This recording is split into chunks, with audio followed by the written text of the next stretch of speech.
Hi there, Sue Johnson here, retired counselor, living a wonderful life.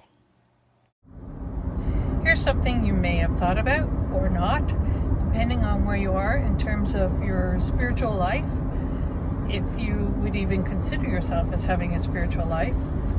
I do. I have an itchy nose. Good thing my car self-drives a little bit. I do have a spiritual life. Since I was 16, had an awakening, a great, wonderful event in my life. But here's what, I was thinking today, and that is that I have these desires to have either a tiny home or live in an RV, a smaller space to live in. And I don't know where those desires come from. Being a retired counselor, if I was counseling self or somebody talking about these things, I would say that part of it's probably just your natural genetic makeup, your natural inclinations. And so, there's nothing wrong with that. But I was also thinking today that maybe some of my desire to declutter, even though I don't really have cluttered spaces in my house, but to organize and remove things from my home, some of that desire may actually be God working in me.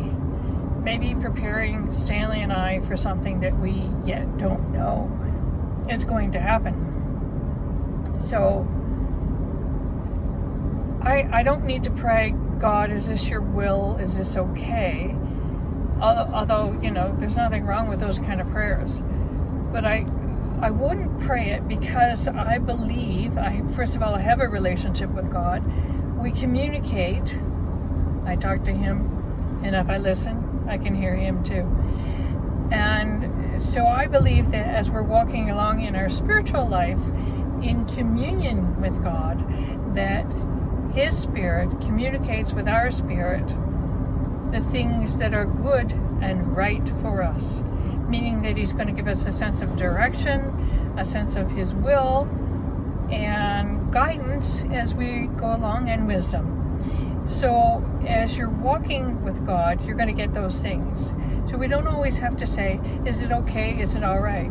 It's almost like a child holding a parent's hand. And the parent says, we're going to go for a walk, and then at the end of our walk, we're going to go to the nice ice cream store, and then we're going to go home. So the parent's holding the child's hand, and maybe the child says, are we there yet? How far away is it? But I don't think the child needs to say, are we going? Is it okay? Is it all right? Are you sure? Because they trust. That little hand in the parent's hand is a trusting feature, a trusting relationship that's going on. And our relationship with God can be like that. You can reach that place where your hand is in His, and you just go along and you trust that He's guiding you, He's leading the way, He's going to take you to the ice cream shop, He's going to fulfill His purposes in you, and in that you are going to reach your best for your life by following along.